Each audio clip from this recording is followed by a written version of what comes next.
నా స్టార్ట్ చేద్దామన్నా.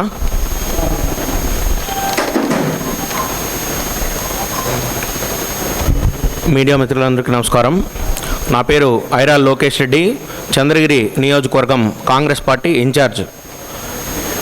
ఈరోజు చంద్రగిరి నియోజకవర్గంలో పూర్తిగా ఒక 3 మండలాలు విద్య మీద, కార్పొరేట్ విద్య మీద అనేక మార్పులు చేర్పులు జరిగి రూరల్ మండలము, అదేవిధంగా తిరుపతి రూరల్ మండలము, చంద్రగిరి మండలము, రామచంద్రపురం మండలం, ఈ 3 మండలాల్లో కార్పొరేట్ విద్యా సంస్థలు ఏవైతే ఉన్నాయో ప్రజల దగ్గర నుండి లక్షలాది రూపాయలు డబ్బులు అధిక మొత్తంలో వసూలు చేస్తూ విద్యార్థుల తల్లిదండ్రుల్ని వాళ్ళని మానసికంగా వేధిస్తూ ఏదైతే ప్రభుత్వ నియమ నిబంధనలు ఉన్నాయో, సొసైటీ యాక్ట్ ఉందో 1 నంబర్ జీవోని పక్కన పెట్టి తుంగలో దుక్కి ఈరోజు తెలుగుదేశం ప్రభుత్వం వచ్చిన తర్వాత ఇది చాలా తీరా స్థాయికి వెళ్ళిపోయింది. ఎందుకంటే చంద్రబాబు నాయుడు చుట్టూ ఉన్నదల్లా ఎడ్యుకేషన్ మాఫియా నడుపుతున్న నాయకులే ఉన్నారు తప్ప వేరే ప్రజలకు మంచి చేసే వాళ్ళు ఎవరు కూడా కనపడడం లేదు మాకు.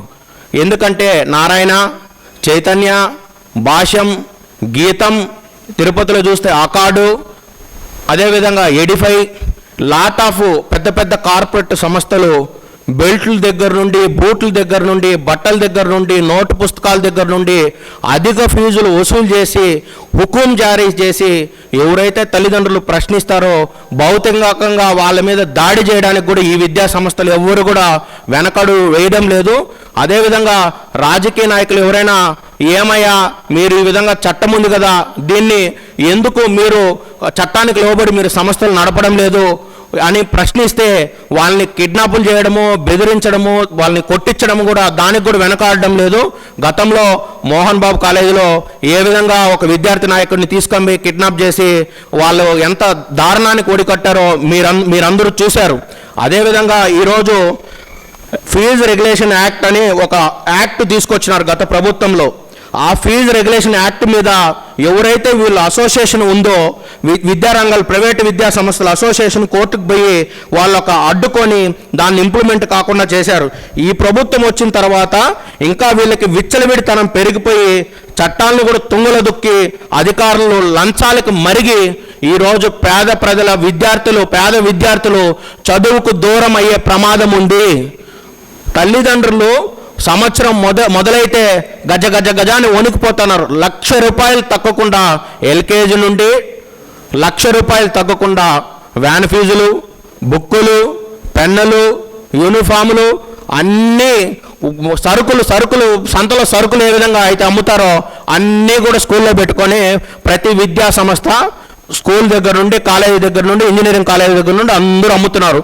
కండ్లు మూసుకొని అధికారులు బొమ్మనే నిద్రపోతున్నారు. లంచాలకి మరిగిపోయి ఈ అధికారులు కళ్ళు మూసుకొని ఉన్నారు. ఈ ముఖ్యమంత్రి చిలక పలుకులు పలుకుతున్నాడు. 2 సంవత్సరాల్లో వీళ్ళు ఏదో గొప్పలు సాధించినాము, మేమేదో సాధించామని. అయ్యా ముఖ్యమంత్రి గారు, నీ చుట్టూ ఉండేది కార్పొరేట్ విద్యా సంస్థలు నడుపుతున్న వ్యక్తులు కాదా? మీరు ఎందుకు తమిళనాడు ప్రభుత్వము ఏదైతే ఫీజు రెగ్యులేషన్ యాక్ట్ పెట్టిందో ఆ యాక్ట్ మీరు ఎందుకు ఇంప్లిమెంట్ చేయరు? అదేవిధంగా స్కూల్ దగ్గర బోర్డులు పెట్టి ఫీజుల నియంత్రణ కమిటీ ఎందుకు మీరు వెయ్యరు? ఎందుకు ఈ విద్యా సంస్థలు పాటించవు? ఎందుకు తల్లిదండ్రులని ఎందుకు ఈ విధంగా మానసిక వేదకు గురి చేసి వాళ్ళని ఎందుకు మీరు ఇంత ఇబ్బందులకు గురి చేస్తున్నారు? ఈరోజు నారా లోకేష్ గారు ఒక చేతగాని దద్దమ్మగా నేను అభివర్ణిస్తున్నా. ఎందుకంటే సంకలు గుద్దుకుంటున్నాడు. విద్యారంగంలో ఏదో గొప్ప మార్పులు తెచ్చినాడు. అయ్యా నువ్వు మార్పులు తేవడం కదా, ఫస్ట్ ఉన్న చట్టాలను ఇంప్లిమెంట్ చేయి. నీకు దమ్ముంటే, ధైర్యం ఉంటే నువ్వు అరికట్టు, దాన్ని అరికట్టి ప్రజలకి, తల్లిదండ్రులకి బాసటగా నిలిస్తే ఈ ప్రభుత్వం గొప్ప పేరు సాధిస్తుంది. కానీ నువ్వు సంకలు గుద్దుకుంటే ఏమీ సాధించలేమని చెప్పి కాంగ్రెస్ పార్టీ తరఫున నేను తెలియజేస్తున్నాను. ముఖ్యంగా మాకు చంద్రగిరి నియోజకవర్గంలో అనేక విద్యా సంస్థలు ఏవైతే విస్తరించి ఉన్నాయో ఆ విద్యా సంస్థలు నారాయణ, చైతన్య, చైనా సంస్థలు. ఇవి చైనా నుండి ఏ విధంగా అయితే ప్రోడక్ట్లు ఉంటాయో నాణ్యత తక్కువ, ఫీజులు ఎక్కువ. టెక్నో అని, ఐపీఎల్ అని, ఎంపీఎల్ అని, సిబిఎస్ అని ఒక గ్రూపుల్లాగా విద్యార్థి యొక్క ప్రతి ఒక్క విద్యార్థి ఐక్యూ ఒకలాగా ఉండదు. ఐక్యూ ఒకలాగా ఉండకపోతే వీళ్ళు దాన్ని విడగొట్టి ఒక్కొక్క గ్రూపులు పెట్టి ఒక్కొక్క ₹1,00,000 అదనంగా వసూలు చేసే పరిస్థితి. ఈరోజు ఏ ఒక్క సంస్థకు కానీ గ్రౌండ్ లేవు, సరైన పీటీ మాస్టర్లు లేరు, ఫిజికల్ యాక్టివిటీస్ లేవు, అన్ని టోటల్గా కమర్షియల్ బిల్డింగ్స్. ఎవరైనా ఏదైనా ఫైర్ యాక్సిడెంట్ ఏదైనా విపత్తు జరిగితే ఎక్కడి నుండి ఎక్కడికి బయటకు పోవాలో విద్యార్థులకి అయోమయం అనమాట. అదేవిధంగా మౌలిక సదుపాయాలు పూర్తిగా ఏమీ కూడా లేకుండా విద్యా సంస్థలు నడుపుతున్నారు మా కాన్స్టిట్యున్సీలో 6 మండలాల్లో. దీంట్లో ముఖ్యంగా మనకు ఒక యాక్ట్ ఉంది, రైట్ టు ఎడ్యుకేషన్ యాక్ట్ ప్రకారం వీళ్ళు సొసైటీలు పెట్టుకొని ఎడ్యుకేషన్ సిస్టమ్స్ నడుపుతున్నారు. ఆ యాక్ట్ 2009లో మా కాంగ్రెస్ ప్రభుత్వం దీన్ని చట్టం చేసి పార్లమెంట్లో పెట్టి ఆమోదించి ఎస్సీ ఎస్టీ బీసీ ఎవరైతే బిలో ప్రావర్టీ ఉంటారో చట్టబద్ధంగా 25% వాళ్ళకు ఉచిత విద్య కల్పించాలా, వాళ్ళ దగ్గర ఎటువంటి ఫీజులు తీసుకోకూడదు అని చెప్పి వీళ్ళు ఒప్పుకొని ఆ చట్టాన్ని కింద స్కూళ్ళు నడుపుతామని చెప్పి ప్రభుత్వానికి గ్యారంటీ ఇచ్చి దాన్ని ఒప్పుకొని ప్రభుత్వం దగ్గర పర్మిషన్లు పొంది బెనిఫిట్లు పొంది ఈరోజు దాన్ని కూడా తుంగలో తొక్కుతా ఉన్నారని చెప్పి నేను తెలియజేస్తున్నాను. అదేవిధంగా ఈరోజు బస్సులు అనేక విద్యా సంస్థలు అన్ఫిట్ బస్సులు ఫైర్ సేఫ్టీ ఉండదు, గ్రౌండ్లు ఉండవు, అదేవిధంగా శానిటేషన్కి సంబంధించిన సర్టిఫికెట్లు ఉండవు, బిల్డింగ్లకు అప్రూవల్ ఉండవు. ఎవరైనా పోయి ప్రశ్న ఇచ్చినారంటే విపరీతమైన ప్రెజర్లు పెట్టడం, పొలిటికల్గా ఇన్ఫ్లుయెన్స్ చేసి వాళ్ళని బెదిరించడం. ఇక్కడ ఒక పెద్ద మనిషి ఉన్నాడు, అకార్డ్ స్కూల్ అయిన చంద్రశేఖర్ రెడ్డి. ఆయన పిల్లకాయల యొక్క చదువులనే కాదు అమ్ముకుంటాండేది, ప్రభుత్వ భూముల్ని వంకల్ని వాగుల్ని కూడా కబ్జాకు గురి చేసి ఈరోజు పెద్ద విద్యావేత్తగా అతను చలామణి అవుతున్నాడు తిరుపతిలో. ఆ విధంగా అతని యొక్క ఆగడాలు తీవ్రంగా చంద్రగిరి నియోజకవర్గంలో పెరిగిపోయినాయి. ఈయన మీద సిబిఐ ఎంక్వైరీ చేసి అతని విద్యా సంస్థలు అతను మొదలు పెట్టక ముందున అతని ఆస్తులు ఎంత, ఇప్పుడున్న అతనికి ఆస్తులు ఎంత, వీళ్ళకి ఏ విధంగా ₹100 కోట్ల ఆస్తులు వీళ్ళు సమకూర్చుకున్నారు, ₹100 కోట్ల ఆస్తులు వీళ్ళు ఎందుకు సంపాదిస్తున్నారు, ఎక్కడి నుండి వచ్చాయి. విద్య అనేది భారతదేశంలో చట్టపరంగా ఎక్కడ కూడా వ్యాపారం చేయకూడదని చెప్పి మనకు చట్టంలో ఉంది. విద్య వ్యాపారం కాదు, విద్య సేవ, విద్య పేదవాడి హక్కు. ఈ హక్కుల్ని ఏ విద్యా సంస్థ కూడా పాటించడం లేదు. దీన్ని కాంగ్రెస్ పార్టీ తరఫున తీవ్రంగా మేము ఖండిస్తూ రాబోయే రోజుల్లో ఎవరైతే చట్టానికి లోబడి లేకుండా అధిక ఫీజులు వసూలు చేసి విద్యార్థుల యొక్క జీవితాలను ఆడుకుంటారో, తల్లిదండ్రులను మానసికంగా వేధిస్తారో వాళ్ళు ఆ విద్యా సంస్థల మీదంతా ముట్టడికి గురి చేసి కలెక్టరేట్ దగ్గర భారీ ఎత్తున కాంగ్రెస్ పార్టీ ధర్నా పెట్టి ఎక్కడైతే తమిళనాడులో ఏదైతే చట్టం తీసుకొచ్చారో అదే చట్టాన్ని ఆంధ్రప్రదేశ్లో నారా లోకేష్ గారిని మేము కాంగ్రెస్ పార్టీ తరఫున డిమాండ్ చేస్తూ ఆ చట్టాన్ని ఇక్కడ ఆంధ్రప్రదేశ్లో ఇంప్లిమెంట్ చేసి ప్రజలకి విద్యార్థి తల్లిదండ్రులకి భారం తగ్గించి ప్రభుత్వం ఆసరాగా ఉండాలా, మీ నిజాయితీని నిరూపించుకోవాలని చెప్పి నేను తెలియజేస్తూ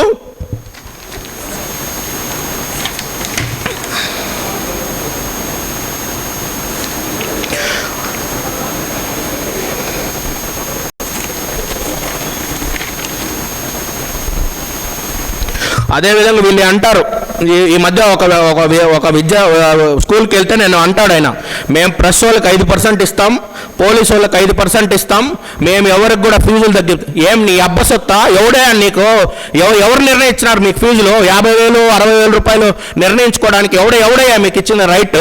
ఎవరిచ్చారు? విద్యా సంస్థలకి ఫీజులు నిర్ణయించుకునే హక్కు మీకు ఎక్కడిది? మీరేమన్నా ప్రైవేట్ కంపెనీ నడుపుతున్నారా? ప్రైవేట్ కంపెనీ నడుపుకోండి మీరు పోయి. ప్రజల జీవితాలను జలగల్లాగా ఎందుకు పీడిస్తున్నారు మీరు? చదువు మా హక్కు, పేదవాడి హక్కు చదువు. మీరెందుకు ఈ విధంగా తయారయ్యి మా నియోజకవర్గంలో ప్రజలకు చాలామంది విద్యార్థులు ఈ మానసిక ఒత్తిడికి గురయ్యి సూసైడ్ చేసుకుంటున్నారు. ఇక్కడ వరిటా స్కూల్లో ఈ మధ్య ఎంతమంది విద్యార్థులు చనిపోయారండి? మోహన్ బాబు కాలేజీలో ఫీజులు కట్టకపోతే వేధింపులు, తల్లిదండ్రులకి విద్యార్థులకు వేధింపులు, నిలబెట్టడం, అవమానించడం, వ్యాన్ ఎక్కించుకోపోవడం. దయచేసి మేము మీడియాని చేతులు జోడి వేడుకుంటాం, దీన్ని బయటకు పెట్టండి, దీన్ని అరికట్టండి, దీని మీద కాంగ్రెస్ పార్టీకి మీరు అండగా ఉండండి, ప్రశ్నించండి. మీడియా కూడా ఎందుకు రెగ్యులేషన్ యాక్ట్ని ఎందుకు పాటించరు వీళ్ళు? డిఓ గారు కూడా ఎందుకు ఇంప్లిమెంట్ చేయడు, ఎందుకు ప్రశ్నించరు? మీకు వాళ్ళకున్న లాలోచి ఏంటి? మీరెందుకు పోరు? విజిట్లకు ఎందుకు పోరు? మీరు కళ్ళు పోసుకొని నిద్రపోతారా? రాజకీయ ఒత్తిళ్ళు ఉంటే ఉంటాయండి, అడగండి. మీరు నడపమని చెప్పండి. మీ దగ్గర పర్మిషన్ తీసుకున్నప్పుడు మీరు నడపమని చట్టానికి లోబడి.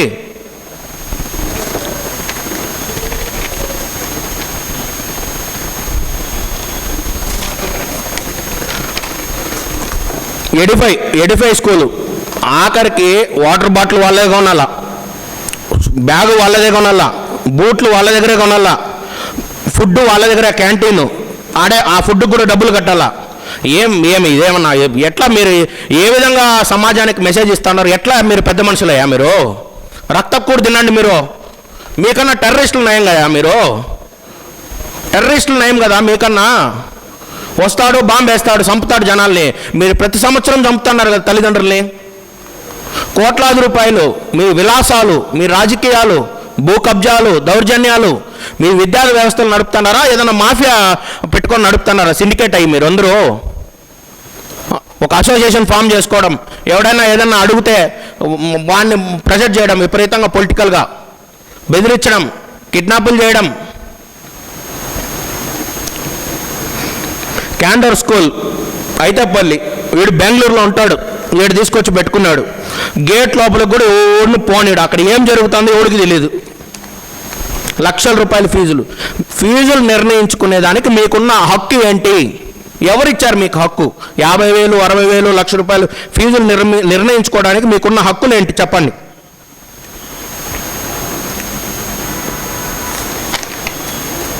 మేము కాంగ్రెస్ పార్టీ తరపున ఒకటే డిమాండ్ చేస్తున్నామండి. మాకు 6 మండలాలు ఉన్నాయి. 6 మండలాల్లో ఉన్న విద్యా వ్యవస్థలకు సంబంధించి, కార్పొరేట్ విద్యా వ్యవస్థల గురించి ఒకటే మేము హెచ్చరిక జారీ చేస్తున్నాం. ఎవరైతే నా దగ్గరికి తల్లిదండ్రులు వచ్చి వాళ్ళ ఆవేదన నాకు చెప్పుకున్నారు కాబట్టి, ఈ 2 నియోజకవర్గంలో నాకంటూ బాధ్యత ఉంది కాబట్టి నేను వచ్చి క్వశ్చన్ చేస్తూ ఉండా, అడుగుతూ ఉండా.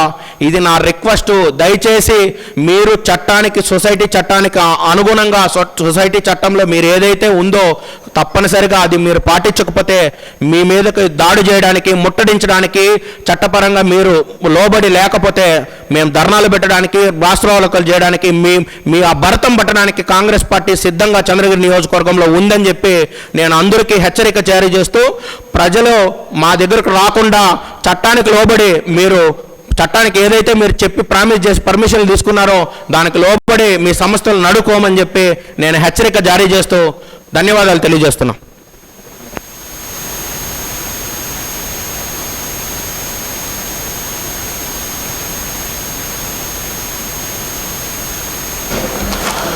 ఇప్పుడు అందరూ వైసీపీ వాళ్ళకి ఒక గ్రూప్ ఉంది, టీడీపీ వాళ్ళకి ఒక గ్రూప్ ఉంది, కాంగ్రెస్ వాళ్ళకి ఎవరున్నారు నా గ్రూపు? కనీసం మా బాధ చెప్పుకుంటే కూడా వినేవాళ్ళు లేడు. కానీ ఈరోజు ప్రజలు మా దగ్గరకు వస్తూ ఉన్నారు, వాళ్ళ కష్టాలు మాకు చెప్తా ఉన్నారు, మేము వింటున్నాం. హాస్పిటల్స్కి పోతున్నాం, పోలీస్ స్టేషన్స్కి పోతున్నాం, స్కూళ్ళ కాడికి పోతున్నాం. ప్రజల పట్ల నిలబడింది కేవలం కాంగ్రెస్ పార్టీ మాత్రమే. చంద్రగిరి నియోజకవర్గంలో ప్రజల సమస్యల మీద మాట్లాడుతూ ఉండేది ఏకైక పార్టీ కాంగ్రెస్ పార్టీ. ఈరోజు మాకు ఎవరు ఇచ్చినారు చెప్పండి. ఫండ్స్ ఎందుకు ఇస్తారు? మీరు సక్రంగా నడపండి, ఇవ్వాల్సిన అవసరం రాదు కదా, వాళ్ళు అడగరు కదా. మీరు దొంగలు కాబట్టి వాళ్ళు వచ్చి మీ నెత్తిన పడుతూ ఉన్నారు. మీరు దోచుకున్నదంతా వాళ్ళకి భాగం ఇస్తున్నారు. మీరు నడపండి సక్రంగా సంస్థల్ని. చెప్పండి, మేము ఇయ్యమయ్యా, మేము సక్రంగా నడుపుతున్నాము, నీకేంది మేము ఇచ్చేదని. మీరు దొంగలు కాబట్టి వాళ్ళకి భయపడుతున్నారు. వాడు ఎక్కడొచ్చి మా మీద దాడి చేస్తాడు, ఏం చేస్తాడని మీకు భయము. మీరు ప్రజల్ని ఇబ్బంది పెట్టడము, తల్లిదండ్రులను ఇబ్బంది పెట్టడము, వాళ్ళ దగ్గర దోచుకోవడము, ఎవడో ఒకడు అండ తీసుకోవడము, వాళ్ళతో వీళ్ళని బెదిరించడము. ఏం అవసరం మీకు? విద్యా సంస్థలకు ఏం అవసరం అండి? రాజకీయ నాయకులకి ఫండ్ ఇవ్వాల్సిన అవసరము? ఈరోజు నారా లోకేష్ దగ్గర కూర్చొని పూర్తిగా అతనే నడుపుతున్నాడు. ఈ విద్యా సంస్థలకు అన్నిటికీ అతనికి లింక్ ఉంది. ఎందుకు నారాయణ కాలేజీలు ఎందుకు చట్టానికి లోబడి పనిచేయవు? చైతన్య ఎందుకు పనిచేయవు? ఇక్కడ ఉన్నాడు ఒక పెద్ద మనిషి, కొండలరావు ఏజీఎం, ₹1,000 కోట్ల సంపాదించినాడు ఆ పెద్ద మనిషి. ఎవడు ఏమి చిటికన్నా విపరీతమైన ఫోన్ కాల్స్, బెదిరింపులు, కేసులు, పోలీసు వాళ్ళు రావడం. మీ అబ్బ సొత్తా? చదువు పేదవాడు చదువుకోకూడదా? ఎవరు చెప్పాడా మీకు మీ ఇష్టం వచ్చినట్టు తీసుకోమని? మీకు దమ్ముంటే ఫెసిలిటేట్ చేయండి, అందరూ తీసుకోండి, ఫెసిలిటీస్ చూపించండి, అన్ని ఫెసిలిటీస్ చూపించండి. మీరు ఏమేమి ప్రామిస్ చేశారు గవర్నమెంట్కి, ఏదైతే పర్మిషన్ తీసుకున్నారో చూపించండి. మీరు నేను పూర్తిగా ప్రభుత్వానికి సంబంధించి జీవో 1 పాటించరు, సొసైటీ యాక్ట్ పాటించరు, ఏది పాటించరు. లక్షల రూపాయల ఫీజులు యామారి ఇవ్వడము, బోర్డులు పెట్టడము, పబ్లిసిటీ చేయడము, గప్పాలు కొట్టడము, మోసం చేసి వాళ్ళని క్యాప్చర్ చేయడము, ఇరికించుకోవడము, వాడిని ఇంకా నానా టార్చర్ పెట్టడము, మెసేజ్లు పెట్టడము, గ్రూపులు క్రియేట్ చేయడము, తల్లిదండ్రులు ఇబ్బంది పెట్టడం.